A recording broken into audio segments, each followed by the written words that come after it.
Camera clicks photography চ্যানেলে আপনাদের স্বাগত। আজকের বিষয় ওয়াইল্ড লাইফ ফটোগ্রাফি।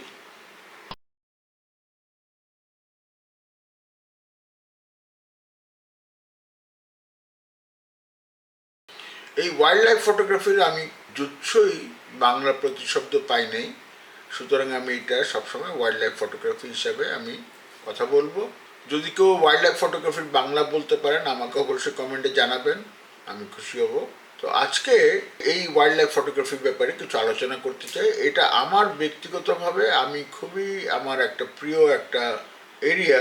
আমি প্রচুর ওয়াইল্ড লাইফ ফটোগ্রাফি করতে যাই, তবে বেশিরভাগ সময় যেটা হয় ওয়াইল্ড লাইফ ইন ক্যাপটিভিটিতে বেশি করা হয়। ক্যাপটিভিটি মানে যেটা চিড়িয়াখানার ভিতরে। আর আমি যেখানে সুযোগ পাই সেখানে আমি সাফারি পার্কে যাই। এই ব্যাপারে অনেক গল্প আমার আছে। আমি হয়তো কোনো দিন ভবিষ্যতে একটা কোনো গল্পের একটা আলাদা ভিডিও এপিসোড আমি তৈরি করব ওয়াইল্ড লাইফ ফটোগ্রাফির উপরে। অনেক বছর থেকেই আমি যখনই সুযোগ পাই তখনই আমি ক্যামেরা নিয়ে ওয়াইল্ড লাইফ ফটোগ্রাফি করি।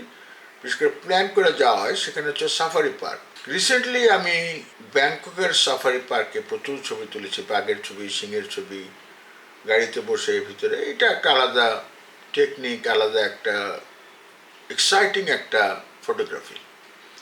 সুন্দরবনে গিয়েছিলাম ওয়াইল্ড লাইফ ফটোগ্রাফি করার জন্য, কিন্তু ওখানে বানর এবং হরিণ ছাড়া অন্য কোনো কিছু আমি পাইনি।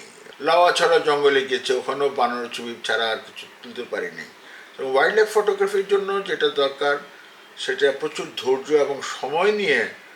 আপনি যদি বিশেষ কোনো প্রাণীর ছবি তুলতে যান তাহলে আপনাকে প্রচুর সময় এবং এফোর্ট দিতে হবে ওয়াইল্ড লাইফ ফটোগ্রাফির জন্য।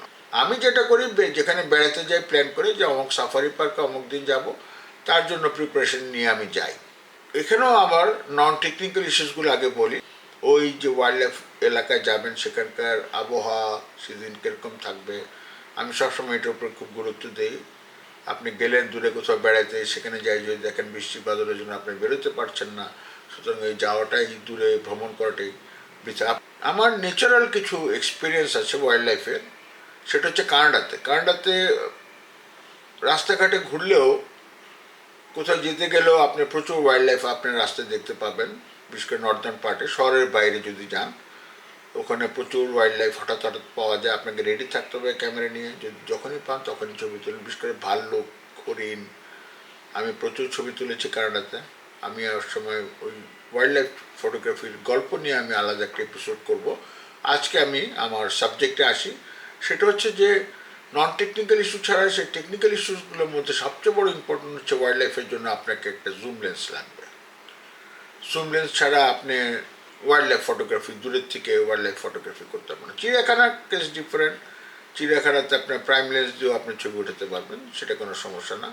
কিন্তু যদি আপনি রিয়েল সেন্সে ওয়াইল্ড লাইফ ফটোগ্রাফি করতে যান সেখানে আপনাকে একটা দামি জুম লেন্স, এবং জুম লেন্সগুলো অবশ্যই অনেক দাম হয়ে থাকে। সেকেন্ড হচ্ছে শাটার স্পিড এবং বার্স্ট মোডে ছবি তোলা। শাটার স্পিড খুব হাই শাটার স্পিড রাখতে হবে, বার্স্ট মোডে উঠাতে হবে, এবং অ্যাপারচার যদি আপনি f4 এবং অ্যাবভ না রাখেন তাহলে খুব শ্যালো ডেপথ অফ ফিল্ড আসবে, ফোকাসিং করা ডিফিকাল্ট হবে। সুতরাং আমি সাজেস্ট করব f4, f6 এবং এর উপরে যে ছবি তোলা, সেক্ষেত্রে প্রচুর অ্যাম্বিয়েন্ট লাইট আপনার প্রয়োজন হবে। এই সমস্ত টেকনিক্যাল ইস্যুসগুলো মাথায় রেখে ওয়াইল্ড লাইফ করতে হবে। ওয়াইল্ড লাইফের আরেকটা গুরুত্বপূর্ণ এরিয়া আমি যেটা ব্যক্তিগতভাবে প্র্যাকটিস করার চেষ্টা করি সেটা হচ্ছে লো অ্যাঙ্গেলে ছবি তোলা নিচের থেকে, যাতে তার পা, বডি, সাবজেক্টের কিংবা অ্যানিমেলের পা, বডি সব দেখা যায়। তাহলে টোটাল জিনিসটা ফ্রেম উপর থেকে তুলতে গেলে শুধু হয়তো মাথা এবং পিঠ আসবে, কিন্তু আই লেভেলে এবং নিচের থেকে লো অ্যাঙ্গেলের ছবি তোলাটাই আমি পছন্দ করি, এবং বেশিরভাগ ওয়াইল্ড লাইফ ফটোগ্রাফারই তাই করেন, লো অ্যাঙ্গেল থেকে অথবা আই লেভেলে ছবি তোলা।